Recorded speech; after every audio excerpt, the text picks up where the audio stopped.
ध्यान से बात को समझो।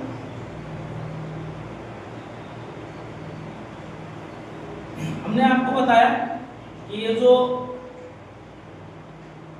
1/4 पाई एप्सिलॉन नॉट है, इसका वैल्यू होता है 9 × 10⁹ ठीक है। अगर हम इसको सॉल्व करें, क्या करें, सॉल्व करें और सॉल्व करने के बाद यहाँ से एप्सिलॉन नॉट का वैल्यू रखें। पहले तो एक फार्मूला और क्लियर कर लेते हैं, F = 9 × 10⁹ Q1 Q2 ठीक है। इस 1/4 पाई एप्सिलॉन नॉट का वैल्यू रखिए। यहाँ से हम कैलकुलेट करते हैं एप्सिलॉन नॉट का वैल्यू क्या है, ठीक है। एप्सिलॉन नॉट का वैल्यू निकालें तो मल्टीप्लाई करें तो देखो ये क्या हो जाएगा, जब मल्टीप्लाई करते हैं तो ये हो गया हमारा 9 × 10⁹ और मल्टीप्लाई हो जाए तो ये हो जाएगा 4 × पाई × एप्सिलॉन नॉट = 1 हो जाएगा, हो गया। अब हमको किसका वैल्यू निकालना है, एप्सिलॉन नॉट का वैल्यू निकालना है। तो इन सबको क्या करें, बटा में कर दें।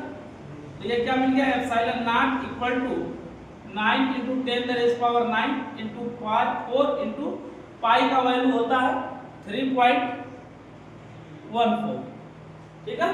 पाई का वैल्यू या पाई का वैल्यू 22/7, इसी को काटोगे तो 3.14 आएगा, ठीक है। हाँ, तो जब इसको हम सॉल्व करेंगे तो यहाँ से इसका वैल्यू आएगा 8.85 × 10⁻12 कूलम्ब स्क्वायर, क्या, कूलम्ब स्क्वायर प्रति newton metre square, newton metre, ये इसका क्या हो जाएगा, मात्रक हो जाएगा, बराबर। कोई प्रॉब्लम नहीं। तो अब देखो यहाँ से हमें एक वैल्यू एप्सिलॉन नॉट का भी मिल गया, ठीक है। हम कुछ इस पर कंडीशन अप्लाई करते हैं, क्या करते हैं, कुछ कंडीशन अप्लाई करते हैं। वो कंडीशन क्या है, देखो यहाँ पर, यहाँ से हम क्या करते हैं, हमको फार्मूला मिला कि 9 × 10⁹ Q1 Q2/r², बराबर। तो इस सिस्टम के द्वारा, मतलब हम ये कह लें कि इस पद्धति के द्वारा हम लोग एकांक आवेश की क्या करेंगे, गणना करेंगे। क्या, एकांक आवेश, या इसी को यूनिट चार्ज बोलते हैं, एकांक आवेश, या इंग्लिश में इसी को बोलते हैं यूनिट चार्ज, बराबर। क्या, समझो, इस पद्धति के अनुसार, इस पद्धति के अनुसार नहीं करते, ऐसे बोले कि इस पद्धति में दो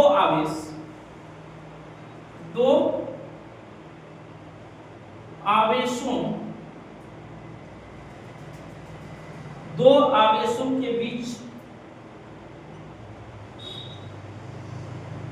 लगने वाला बल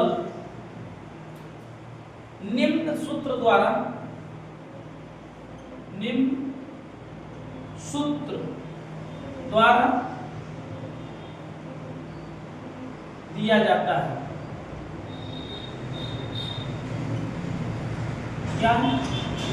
क्या सूत्र है भाई, सूत्र यह है F = 9 × 10⁹ Q1 Q2/r², बराबर। अच्छा, सपोज, मेरी बात को ध्यान से समझना, सपोज यदि हम सपोज कर लें, यदि हम ये सपोज कर लें कि अगर Q1 और Q2 का वैल्यू, क्या, Q1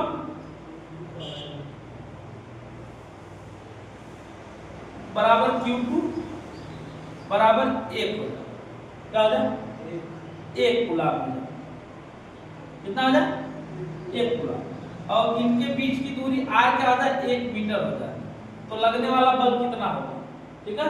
तो वैल्यू पुट कर दे, अगर तो मिल गया F equal to 9 into 10 raise power 9, हाँ, और यहाँ हो गया 1 इंटू 1 अपन, तो बल कितना हो जाएगा F इक्वल टू क्या हो गया 9 इंटू 10 रेज पावर 9 न्यूटन बल हो गया। ठीक, अब सेकंड कंडीशन अप्लाई करें कि यदि Q1 इक्वल टू Q2, अगर यह प्लस Q के इक्वल हो जाए, बराबर, Q1 बराबर Q2 ये किसके हो जाए, Q के बराबर हो जाए, और इसके बीच की जो दूरी है वह क्या हो जाए 1 मीटर हो जाए, कितना हो जाए 1 मीटर हो जाए, तो बताओ कि परीक्षण आवेश क्या होगा या एकांक आवेश क्या होगा। यही वैल्यू पुट कर देते हैं इसमें, तो देखो फोर्स कितना आ गया 9 इंटू 10 रेज पावर 9 आ गया, हाँ, और इक्वल टू ये लिखा है 9 इंटू 10 रेज पावर 9। Q1 की जगह क्या रखना है Q, Q2 की जगह क्या रखना है अब बटे 1 हो गया, हाँ।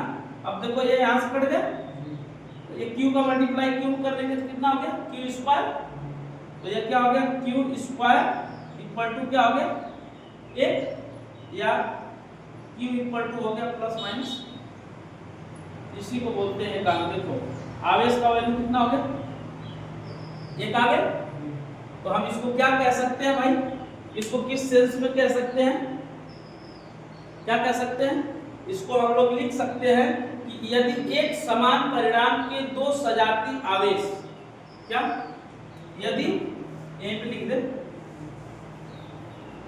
यदि अतः यदि एक समान परिणाम के, एक समान परिणाम के दो सजातीय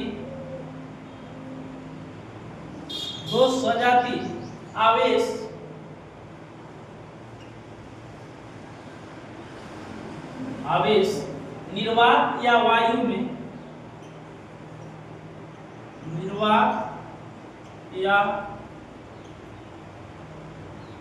वायु में 1 मीटर की दूरी पर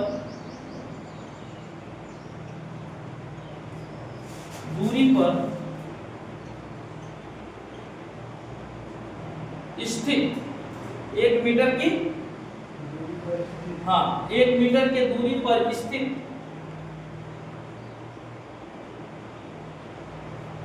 स्थित 1 मीटर की दूरी पर स्थित होते पर एक दूसरे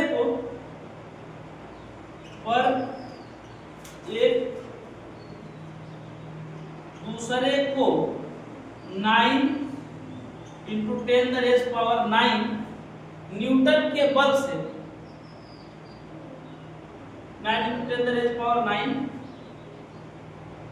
न्यूटन के बल से प्रतिकर्षित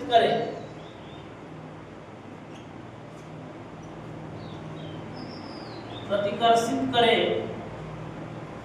तो प्रत्येक आवेश एकांक आवेश कहलाता है। तो हाँ, प्रत्येक आवेश